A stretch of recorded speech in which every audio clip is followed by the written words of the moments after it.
Imagine standing in Berlin, Germany, right in the center of the 1936 Berlin Summer Olympic Stadium, with Hitler glaring at you right in the eyes.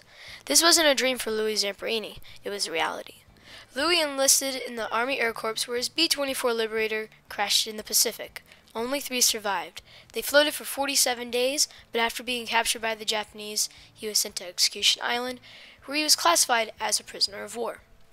In the end, Louis did make it, but it's extraordinary how he did. Louis Zamperini was born on January 27, 1917, and boy was he a runner. When he was 1 year old, he learned to walk.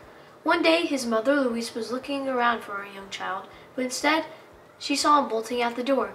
After a doctor's advice, they moved to Torrance, California, where Louis got into fights and stole anything edible.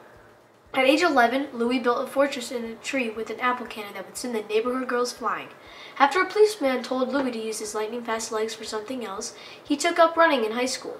And also in high school, Louis broke the national high school interscholastic sports running record with a time of 4 minutes 21.2 seconds, which gave him a shot at the 1936 Berlin Summer Olympics.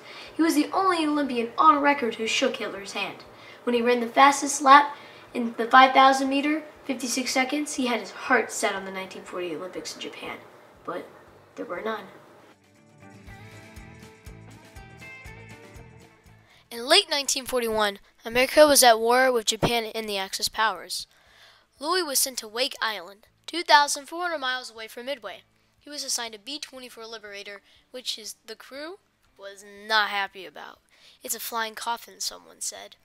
The B-24 had many mechanical failures, such as the wings falling off in mid-flight, not being able to fly with 2 engines, no nose-wheel tiller, the rudder cables being cut, and the rudder just falling off altogether.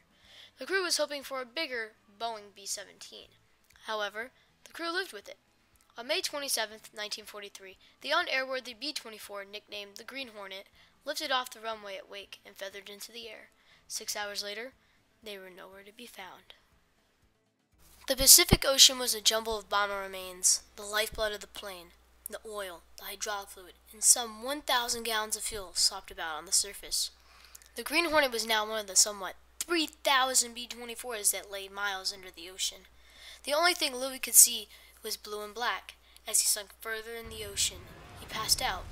But then he woke up free of the wire that had his feet. He swam up to the surface and immediately vomited out the salt water and the oil that he had swallowed. He had survived. Phil, the pilot, and Mac, the tail gunner, had also survived. They battled sharks, Japanese strafing, and even a typhoon. For the next 33 days, Louis, Phil, and Mac ate albatross and fish. Louis kept asking the group questions so they wouldn't go insane, like all the other crews. Finally, on the 33rd night, Mac asked Louis a question. "Am I going to die tonight?" "Yes, you'll probably die tonight." When they woke up the next day, Mac was dead. Phil and Louis continued only to be captured on the 47th day. Louis and Phil were treated nice and allowed to eat with the Japanese officials on the ship. But everything changed when they got off the boat. Louis was kicked off the boat to a pile of dust with Phil. The Japanese officials blindfolded them and took them to trucks. Louis and Phil were sent to Kajuan Atoll, also known as Execution Island. They were thrown in a cell for 42 days and also starved. Later, the officials transferred Louis to a camp called Omari. The Japanese said that they only let him and Phil live because they looked too scared. They were blindfolded and put on the trucks once again, and Phil and Louis were separated. At Omari, Louis would meet his worst nightmare and challenge of his life, a man named Mitsuru Watanabe. Watanabe, nicknamed the Bird, was harsh and powered by rage. Every day, Louis would be woken up by him just to be knocked right back out by a swinging club. He once made Louis stand and take 220 punches to the face. It took 5 hours. Finally, the Bird got promoted and left. Louis thought, wow, he's gone. Then he got transferred to a camp in northern Japan. Well, he wasn't transferred, he was requested by the Bird. After torture and having his human pride stripped from him, the war was over.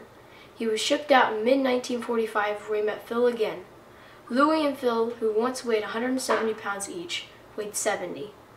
Well, in 2 months, they ate back more than half their weight. Lou returned to his dad, mom, brother, and sister.